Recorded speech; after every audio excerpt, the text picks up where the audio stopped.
새해가 되고 한 달 정도 지났습니다. 새해 세운 희망이나 계획이 잘 실천되고 있습니까? 요즘 고금리, 고환율, 고물가로 경제가 크게 어렵습니다. 또한 빈부격차, 각종 사고와 범죄, 인구 감소 등 사회 문제가 심각해지고 있습니다. 이런 상황에서 성도님들께서는 우리나라의 다양한 경제 문제와 사회 문제의 해결, 사회적 약자에 대한 관심과 배려, 한반도 평화 및 남북 통일, 지구촌에서 일어난 전쟁 종식 등 세상 가운데 하나님 나라의 복음을 초석으로 사랑, 정의, 평화가 세워지는 소망을 가지고 계실 것입니다. 또한 개인적인 성공, 가족의 건강과 행복 등의 계획뿐만 아니라 하나님과 친밀한 관계 속에서 믿음이 깊어지고 성숙한 신앙생활을 했으면 좋겠다는 희망을 가지고 계시는 성도님들도 많으실 것입니다. 믿음이 깊어지고 성숙한 신앙생활을 하려면 어떻게 해야 합니까? 먼저 믿음에 관한 깊은 이해가 있어야 하지 않을까요? 우리는 신앙생활을 하면서 자주 듣는 용어가 구원과 믿음입니다. 성도님들께서 전도하실 때에도 예수 믿고 구원 받으세요 라고 합니다. 사랑하는 성도 여러분, 믿음이 무엇입니까? 무엇을 어떻게 믿는 것입니까? 이 질문은 신앙생활을 잘하고 계시는 믿음이 강한 성도님들께는 조금 식상한 질문이 될 수 있겠지만 신년 초에 믿음에 관해 묵상해 보는 것도 나름대로 의의가 있다는 생각을 해봅니다. 특별히 오늘 수요 예배를 통해 믿음에 대해 전부는 아니지만 믿음의 구성 요소를 살펴보면서 그동안의 신앙생활을 되돌아보며 동시에 올 한 해 믿음이 강해지고 성장하는 믿음이 되시기를 주님의 이름으로 축원드립니다. 오늘 봉독하신 마가복음 9장 14절에서 27절은 예수님께서 귀신 들린 아이를 고치신 이야기입니다. 이 광경을 잘 묘사한 그림이 1520년에 라파엘로 산치오가 마지막으로 그린 그리스도의 변용이라는 작품입니다. 그림 하단은 라파엘로가 그리다가 결국에는 죽었는데 밑그림을 그 제자 줄리오 로마노가 완성했습니다. 변화산에 있었던 예수 그리스도의 거룩한 변모를 소재로 한 이 그림은 세 부분으로 나누어 볼 수 있습니다. 그림의 윗부분에는 예수 그리스도와 모세, 엘리야가 그려져 있는데 환상적인 정숙함으로 하나님의 음성을 느낄 수 있도록 표현되어 있습니다. 가운데 부분에는 예수 그리스도의 제자들이 놀라고 경탄하는 모습을 그렸으며 그 아랫부분에는 세상 사람들의 갈등과 혼돈을 표현하고 있습니다. 변화산에서 일상적인 삶이 있는 평지로 내려왔을 때 예수님과 베드로, 야고보, 요한 세 제자는 혼란스러운 장면을 목격합니다. 귀신 들려 발작을 일으키고 아무 데서나 넘어져 거품을 흘리고 불과 물에 자주 뛰어드는 아이를 낫게 해달라고 아버지가 제자들에게 데려온 것입니다. 그런데 제자들이 무엇을 해도 귀신 들린 아이는 낫지 않습니다. 예수님은 그 아이를 보기도 전에 제자들에게 믿음이 없는 세대여, 내가 얼마나 너희와 함께 있으며 얼마나 너희에게 참아야 하겠냐 하며 탄식하십니다. 또한 예수님은 아이 아버지의 믿음을 확인하십니다. 아들의 치료를 위해서라면 무엇이든 할 수 있는 아버지의 모습을 보여줍니다. 예수님이면 아이를 치료할 수 있다고 믿었기 때문에 아이의 아버지는 내가 믿나이다, 나의 믿음 없는 것을 도와주소서라고 하였습니다. 예수님은 무리들 앞에서 귀신을 쫓아내시고 소년을 고쳐주십니다. 사랑하는 성도 여러분, 제자들은 왜 믿음이 없는 세대여라고 책망을 받았습니까? 아이의 아버지는 아들을 구하고 싶은 절박한 마음에 믿는다고 하였지만 동시에 자신에게 왜 믿음이 없음을 고백하고 있습니까? 믿음은 인간이 하나님을 믿고 의지하는 것을 말합니다. 믿는다, 믿음, 신앙 등에 해당되는 히브리어는 아만이라는 단어가 있는데, 아만은 믿고 의지하며 소망함, 확실하고 틀림없는 것, 영속적이고 불변한 것, 이러한 의미를 담고 있습니다. 여기에서 아멘이 파생되었습니다. 헬라어로는 믿음이라는 뜻을 가진 피스티스가 있습니다. 피스티스는 확신이나 확신의 근거, 하나님과의 관계에 대한 확신 또는 신앙 등을 뜻합니다.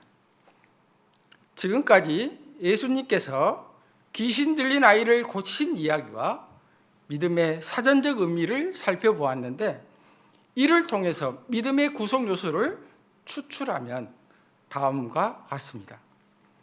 믿음의 구성 요소 첫째, 지식입니다. 여기서 지식은 그리스도를 분별해서 아는 것을 의미합니다. 믿음의 대상인 그리스도를 아는 지식은 성경에 게시되어 있으며, 그 지식은 구원과 영생에 이르게 하는 참된 지식, 즉 복음을 말하기도 합니다. 복음이 무엇입니까? 복음은 하나님 나라에 대한 기쁜 소식, 혹은 예수 그리스도께서 가르치신 말씀과 그 행하신 일을 말합니다. 복음의 내용은 그리스도의 십자가 죽음으로 말미암은 죄 사함의 은총과 부활로 말미암은 영생의 복락입니다. 이는 인간의 공로에 의한 것이 아니라 전적으로 하나님의 은혜입니다. 이와 같이 믿음의 구성 요소인 지식은 그리스도를 아는 지식뿐만 아니라 복음으로 제시되는 그 사실적 진리를 아는 지식을 포함하고 있습니다. 믿음은 예수님께서 2000년 전 베들레헴에서 동정녀 마리아의 몸에서 태어나셨고 3년간 하나님 나라에 대해 전파하시고 많은 기사와 이적을 행하셨으며 본디오 빌라도에게 고난을 받으시고 십자가에 달려 죽으셨으며 3일째 되는 날 부활 승천하시고 구원과 영생, 재림 등의 사실을 아는 지식을 포함합니다. 이러한 믿음의 고백이 바로 사도신경입니다. 마가복음을 보면 하나님의 아들 예수 그리스도께서 귀신을 쫓으시고 많은 병자들을 고치시며 하나님 나라를 비유로 설명하시고 바람과 바다를 잔잔하게 하시고 오병이어 질병이어 바다 위를 걸으시는 기적 등을 보이셨습니다. 하지만 베드로를 비롯한 제자들은 예수님이 누구이신지를 제대로 몰랐습니다. 마가복음 8장에 이르러서야 베드로가 주는 그리스도 신이다 라고 부분적으로 알게 되었습니다. 왜 부분적이라고 말할 수 있습니까? 베드로는 예수님이 메시아인 줄을 알았지만 고난당해야 하는 메시아인 줄은 몰랐습니다. 베드로를 비롯한 많은 사람들은 자기 나라를 로마의 압제에서 해방시킬 정복자와 해방자로서의 메시아를 기대하고 있었습니다. 그러나 예수님은 당시 많은 사람들이 원했듯이 증오스러운 로마의 통치자를 쫓아내고 유대 국가를 세우는 대대적이며 외적인 성공을 거두는 영웅이 되지는 않을 것입니다. 그 대신에 예수님은 겸손하고 인내하고 사랑을 베풀고 평화를 추구하는 메시아, 이사야 53장에 묘사된 대로 하나님의 고난받는 종이 될 것이었습니다. 그들의 믿음은 그리스도에 대한 지식이 없는 실패한 믿음이었습니다. 사랑하는 성도 여러분, 성경에 있는 내용이라 하더라도 그리스도를 아는 지식, 오직 예수 그리스도를 통한 지식이야말로 구원을 일으키는 믿음입니다. 이 지식은 우리를 향한 하나님의 자비에 대한 지식이며 그리스도 안에서 값없이 주어진 약속의 진실 위에 기초한 지식입니다. 즉 하나님 말씀 중 율법이 아니라 은혜의 복음이 신자에게 비록 완벽하지 않는다 하더라도 구원을 일으키기에 확고하다는 지식이 있어야 한다는 것입니다. 그래서 로마서 10장 17절은 믿음은 그리스도의 말씀을 들으면서 난다고 하였습니다. 로마서 10장 17절을 함께 읽겠습니다. 그러므로 믿음은 들음에서 나며 들음은 그리스도의 말씀으로 말미암느니라. 아멘. 이와 같이 구원을 일으키는 믿음은 그리스도를 아는 분별적 지식에 기초합니다. 구원 지식에 기초하지 않은 믿음은 맹목이지 믿음이라고 할 수 없습니다. 지식으로서의 믿음은 무턱대고 무조건 다 진리로 받아들이는 것을 의미하지 않습니다. 지식이 없더라도 교회 예배에 빠짐없이 참석하고 헌금과 기도와 같은 종교적 의무를 성실히 수행할 수 있는데 이것으로는 부족합니다. 설교 내용에 대한 정확한 이해 없이 무조건 아멘으로 받아들이는 것도 참된 믿음이라고 할 수 없습니다. 사랑하는 성도님께서는 믿음은 그리스도, 구원과 영생, 복음을 잘 아는 것임을 깨달아서 강한 믿음의 성도가 되시기를 주님의 이름으로 축원드립니다. 믿음의 구성 요소 두 번째는 확신입니다. 확신은 확실하게 믿는 것, 굳게 충만하게 믿는 것입니다. 확신은 그리스도를 아는 지식, 구원 지식, 복음이 참되다는 것과 그 내용이 내게 필요함을 인정하고 받아들이는 것입니다. 나는 죄인이며 예수님이 나를 위해 죽으시고 부활하신 구세주라는 사실, 예수 그리스도를 믿으면 영생한다는 등 복음에 대한 확신입니다. 성도님들이 아멘하는 의미가 여기에 해당됩니다. 그리스도를 아는 지식은 필수적이지만 믿음은 단지 지성의 문제만은 아닙니다. 믿음은 본질적으로 마음의 문제입니다. 믿음은 우리를 향한 그리스도 안에서 나타난 하나님의 자비하심이기 때문에 지성으로만 받아들일 수는 없습니다. 기본적으로 하나님의 자비에 대한 믿음은 약속에 관한 것입니다. 이것은 관찰이나 추리에 의해서 얻어질 수 있는 것은 아닙니다. 약속은 그 약속의 내용 자체도 중요하지만 약속을 하는 사람이 그 약속을 지킬 것이라는 확신이 더욱 중요합니다. 여기서 우리가 기억해야 할 것이 있습니다. 확신은 우리 안에서 시작되는 것이 아닙니다. 내가 확신을 하고 싶다고 해서 확신을 할 수 없습니다. 비록 확신은 우리가 하지만 그 확신의 근거는 우리에게 있지 않고 하나님의 말씀에 있기 때문입니다. 하나님의 말씀에 근거한 약속이 아니라면 그 어떤 것도 우리에게 확신을 주지 못합니다. 더 나아가서 아무리 말씀에 근거한 약속이 믿을 만하게 보인다 하더라도 그 약속 자체가 우리에게 확신을 주는 것은 아닙니다. 그렇다면 여기서 정말 필요한 것이 무엇입니까? 여기에서 필요한 것이 바로 성령의 사역입니다. 즉 성령의 인치심을 받아야 합니다. 오직 말씀에 근거한 이 인치심이야말로 신자들에게 약속에 대한 절대적 확신을 주십니다. 물론 확신으로서의 믿음은 어떠한 의심도 없는 상태를 말하지는 않습니다. 믿음과 의심은 서로 반대되는 개념이지만 믿음과 의심이 서로 공존할 수 없는 것은 아닙니다. 어떻게 보면 완벽한 믿음은 존재할 수 없기 때문에 아무리 믿음이 강한 사람이라 할지라도 최소한의 의심이 그 사람 안에 존재합니다. 마가복음 9장 22절을 다시 함께 읽겠습니다. 귀신이 그를 죽이려고 불과 물에 자주 던졌나이다. 그러나 무엇을 하실 수 있거든 우리를 불쌍히 여기사 도와주옵소서. 아멘. 마가복음 9장 22절에 나타난 아이 아버지의 말은 그가 자기 아들을 고치실 예수님의 능력을 의심하고 있다는 것을 드러내고 있습니다. 예수님은 아이 아버지의 말을 되풀이하셨습니다. 그리고 이 말에 의심이 있음을 보여주셨습니다. 예수님은 어떤 의미에서 이렇게 말씀하고 계시는 듯합니다. 내가 할 수 있거든이라고? 나는 모든 것을 할 수 있다. 하지만 그것은 내가 할 수 있다고 믿는 너의 믿음에 달려 있단다. 사랑하는 성도 여러분, 히브리서 11장 1절 말씀을 잘 아실 것입니다. 함께 읽겠습니다. 믿음은 바라는 것들의 실상이요 보이지 않는 것들의 증거니. 아멘. 여기에서 실상 증거라는 말이 무슨 의미입니까? 바로 확신이라는 표현입니다. 믿음은 우리가 바라는 것들에 대해서 확신하는 것입니다. 또한 보이지 않지만 그것이 사실임을 아는 것입니다. 믿음은 하나님이 약속하신 미래의 것들과 보이지 않는 것들을 확신하는 것입니다.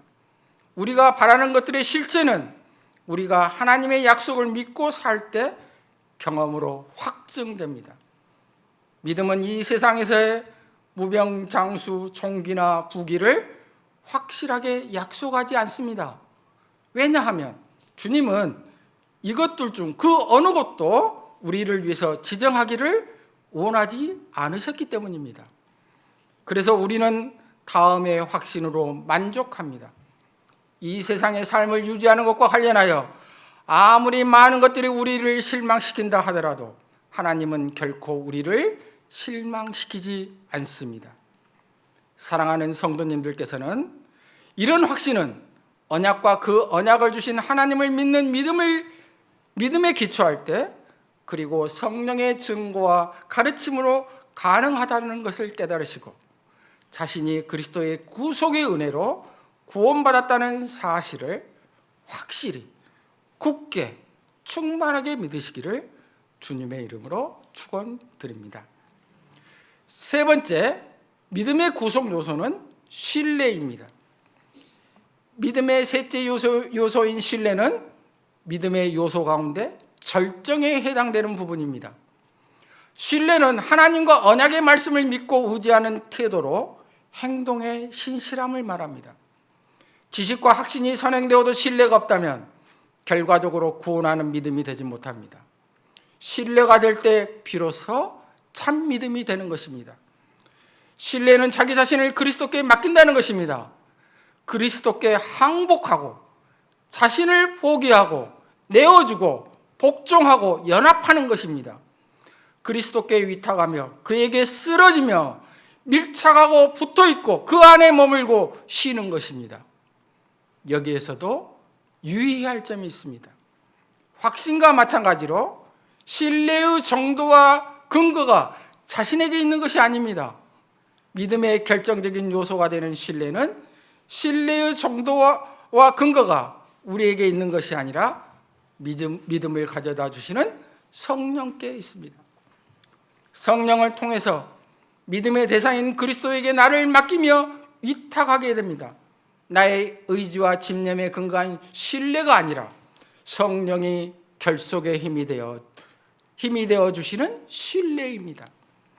마가복음 9장 24절에서 제자들이 보인 혼돈과 불신앙과는 대조적으로 아이의 아버지는 진정한 제자도에 필요한 믿음의 본을 보여주었습니다. 그 아버지는 즉시 예수님의 말뜻을 이해하였습니다. 그 아버지는 자신이 믿을 필요가 있다는 예수님의 말씀에 곧 내가 믿나이다 라고 대답하여 예수님의 능력에 대한 자신의 믿음을 천명하였습니다. 그리고 정직하게 인간적으로 나의 믿음 없는 것을 도와주소서라고 덧붙였습니다. 이 사람은 자기 자신 안에는 예수님께서 자신의 요청에 응답하게 할 만큼 가치 있는 것이 전혀 없다는 것을 깨달았지만 그는 찾아왔습니다. 그는 자신의 믿음이 자신의 기진맥진하고 좌절된 몸처럼 약하다는 것을 인정했습니다.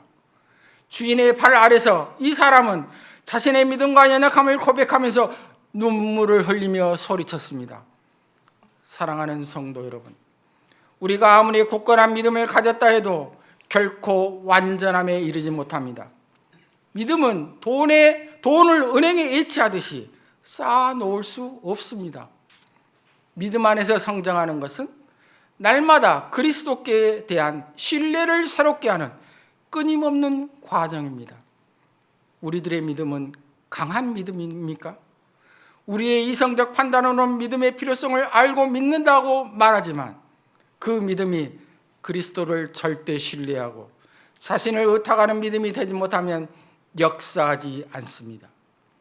사랑하는 성도님들께서는 아무리 작고 약하고 보잘것없어 보이는 믿음이라도 그리스도를 붙잡고 의지하는 가운데 구원을 얻고 하나님의 자비 가운데 거하며 늘 강건하고 형통한 인생이 되시기를 주님의 이름으로 축원드립니다.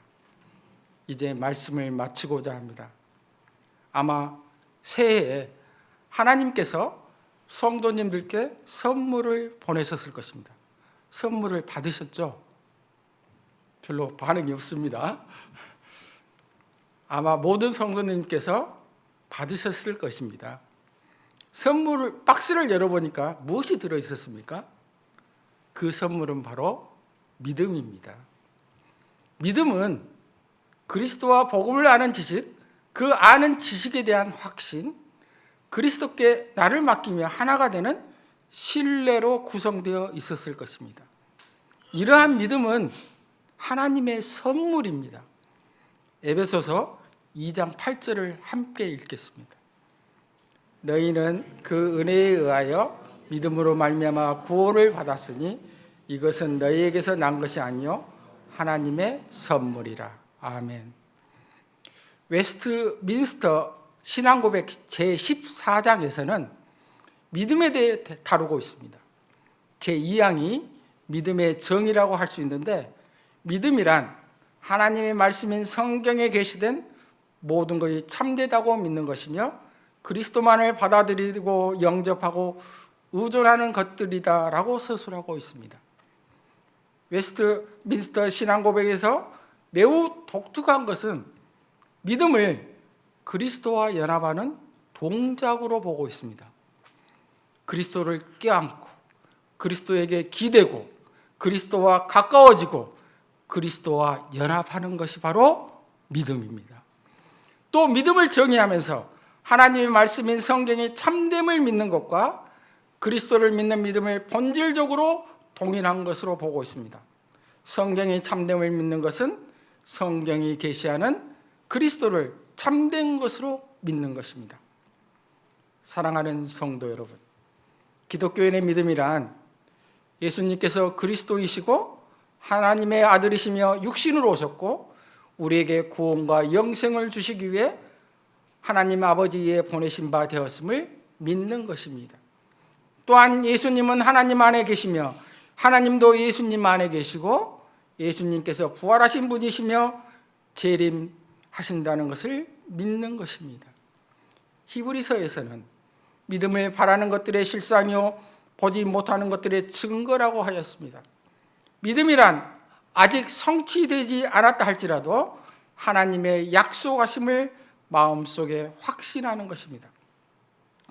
예수님의 가르침 중에서 가장 많이 강조된 부분은 바로 위대하신 능력으로 많은 기적을 일으키신 내용뿐만 아니라 인간의 필요를 크신 사랑으로 채워주시는 주님을 믿고 의지하라는 것이었습니다. 사랑하는 성도님께서는 지금부터라도 믿음은 선물이며 믿음 안에서 성장하는 것은 날마다 그리스도에 대한 지식, 확신, 신뢰를 신실하게 하는 끊임없는 과정이라는 것을 깨달으시기 바랍니다. 그리하여 오직 성령의 역사로 말씀의 진리에 대한 확실한 감동과 확신 속에 주님을 의지하며 신뢰하셔서 강한 믿음을 소유하는 성도님이 되시길 주님의 이름으로 축원드립니다. 기도하겠습니다.